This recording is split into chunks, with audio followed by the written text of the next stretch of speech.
What's up, guys? Welcome to Yours Avenue. My name is Darren. I hope you guys are having a great week so far. But today I want to talk about this Cyborg video that I saw with Ray Fisher. So Ray Fisher, he recently went on a panel and talked about how his Cyborg felt underplayed or underutilized in the Justice League movie, and that's because his scenes got cut out. So I'm gonna play this video right here. I think the other part, which something that we didn't get to see fully represented in the film, was the loss of Victor's mother. And how that sort of drives a wedge between them as well, because not only has he lost his body, he's lost his mother, he's lost his ability to play football, he's lost, he sees himself as a monster, and most of this is due to Cyrus. Mm-hmm. True. Yeah. All right, so now that you guys watched the video, so I definitely agree with Ray Fisher. I feel like his Cyborg definitely had a lot to give, but I feel like just because of that mandate, I feel like Justice League cut his character short. I think it would have been great to see more of his relationship with his dad and some backstory with his mom as well. I think before Justice League came out, there's a lot of hype with his character and how his character was like heart of the movie, and I think we did see a small spark of that. I think his character did have a lot of heart, but they cut his character way short. His character definitely had a lot of potential, which gives me a lot of sad feelings because we're not going to get a Cyborg movie anytime soon, and that sucks because Ray Fisher is such a devoted actor to his characters that he plays. The fact that he's even a theater actor sparks my interest even more.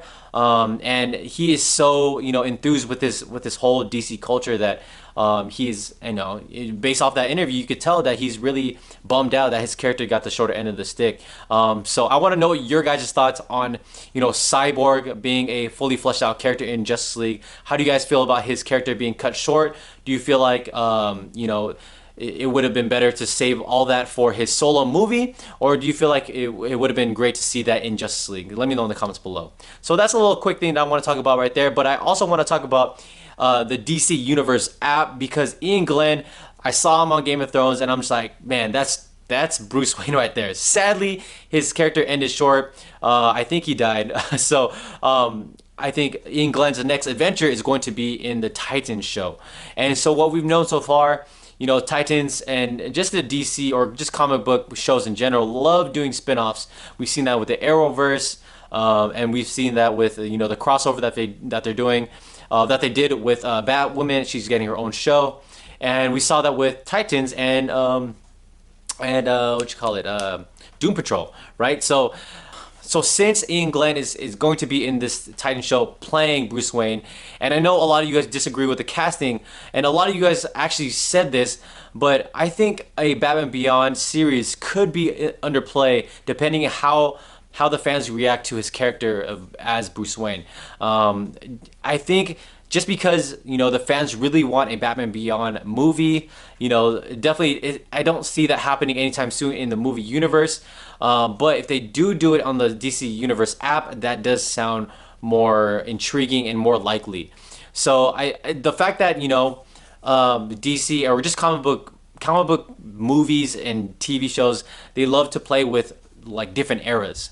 And so the fact that Iain Glen is an older character, it wouldn't be far off to even think about him being an older Bruce Wayne and mentoring, or staying back in the Batcave and trying to advise Terry McGinnis. And I think that would play really well. I think he does look more like the older Bruce Wayne. I forgot what I said in my previous videos, but I do apologize, but I'm starting to think about it more and more.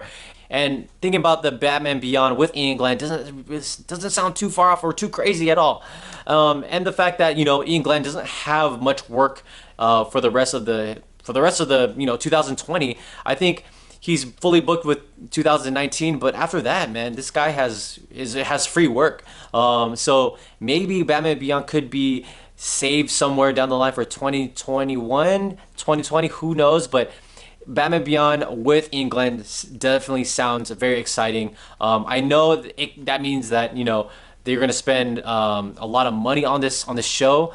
I think I hear one of the shows was around 80 million. I forgot what show that was, but keeping a really tight budget for a Batman, show, hey man, that sounds perfect to me. Honestly, I think if you put Batman Beyond on there, it's gonna definitely grab more people onto that app, and so it's gonna pay for itself.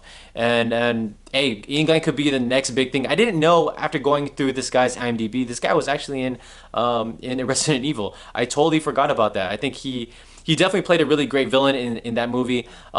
Seeing him now with an being more older, especially with what he done on Game of Thrones, it's definitely doesn't sound crazy to think that he has a bigger career ahead of him with the DC universe. So I just want to throw it out there, a little quick little thing. I'm sure there's really not much to talk about in terms of comic book movie news, but I want to throw that out there, see what you guys think about him playing as an older Bruce Wayne in a Batman Beyond DC Universe series. Let me know in the comments below, and don't forget to check us out again, and I'll see you guys again. Bye.